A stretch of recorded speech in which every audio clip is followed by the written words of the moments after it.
کون کہتا ہے دور رہتے ہیں،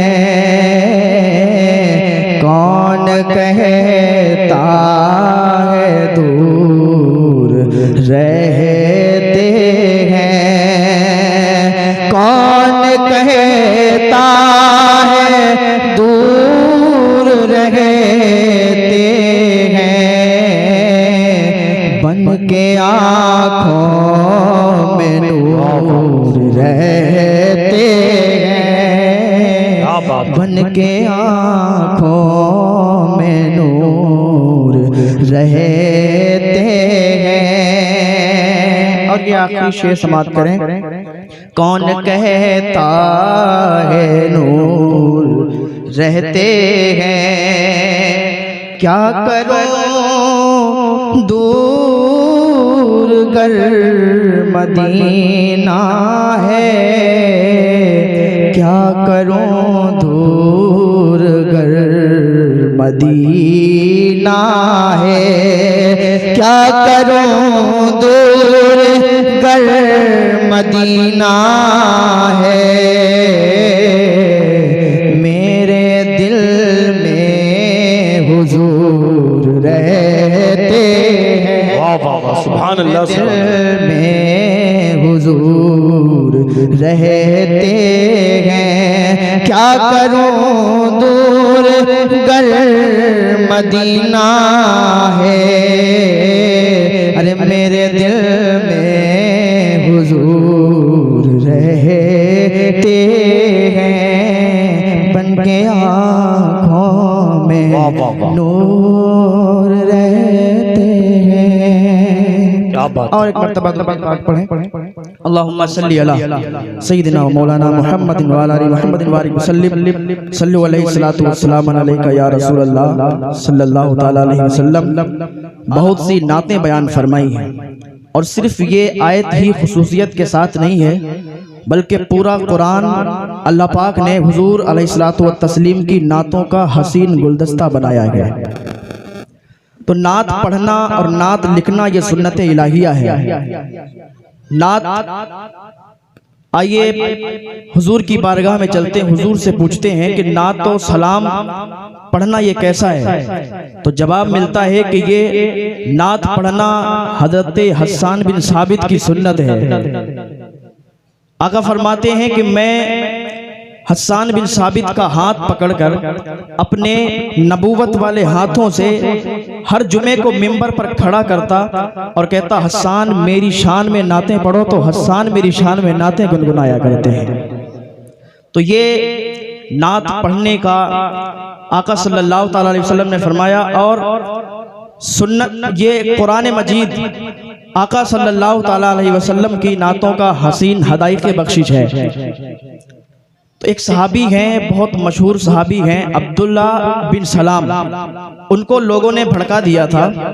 جب وہ ایمان نہیں لائے تھے تو وہ اپنے وقت کے بہت بڑے عالم تھے، یہودیوں کے بہت بڑے عالم تھے۔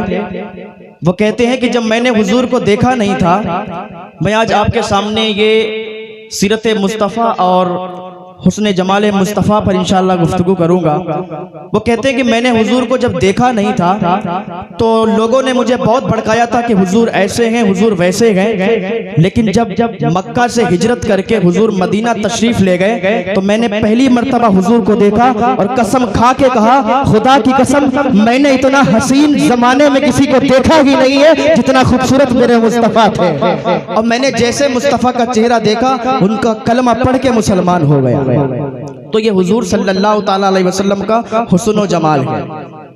حضور صلی اللہ تعالی علیہ وسلم راستے سے گزر رہے ہیں تو مدینہ کے قریب ایک خیمہ لگا ہوا تھا۔ حضور علیہ الصلوۃ والتسلیم وہاں پر ٹھہرے تو دیکھا ایک اونٹ بندھا ہوا تھا۔ حضور علیہ السلام ٹہلنے کی غرض سے نکلے تھے تو حضور علیہ السلام، یہ اس کو تھوڑا ایکو کم کر دیجئے اور بیس بڑھا دیجئے، تو حضور علیہ الصلوۃ والتسلیم نے پوچھا یہ اونٹ کس کا ہے؟ کہا یہ اونٹ میرا ہے۔ اونٹ والے نے کہا، تو کہا اونٹ بیچو گے؟ تو کہا ہاں اونٹ بیچیں گے۔ تو کہا اونٹ بیچیں گے؟ کہا اچھا اونٹ بیچو گے تو بتاؤ قیمت کیا ہے؟ اور وہ کہتا تھا جب ایمان نہیں لایا تھا